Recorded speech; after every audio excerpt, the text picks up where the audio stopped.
I can share with you an example that I had a couple of weeks ago when I was traveling through Algeria, and I had a meeting with a very well-known lawyer there who does litigation, actually, very well reputed, and everyone and many lawyers go knock on his door asking some questions from time, and I had the pleasure to talk to him.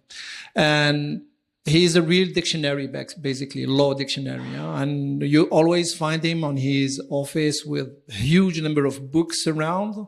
And he offers the tea and asks you, to sit and listen. So you better got to have almost the whole day for him.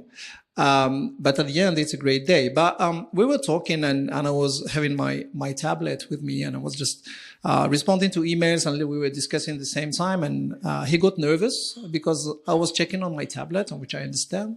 And he said, "Oh, Mohamed, what are you doing?" And I said, "Look, I'm doing just a research." And I was using a tool, basically. He said, "Come on, listen. Oh, you kids, you never listen, basically."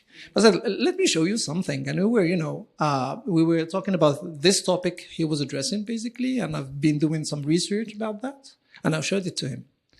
And he said, "Come on, this is bullshit."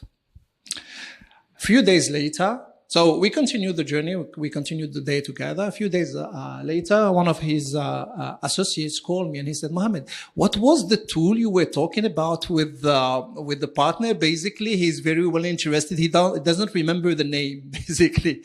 And when I talked to the team later, they said he really appreciated that. So it's just an example of, we sometimes, our lawyers are known wrongly or rightly as being, very conservative and, within the books, which is sometimes great, of course. But for me, modern lawyers also adopt that kind of tools. Of course, we will address, the ins and outs, the pros and cons of that.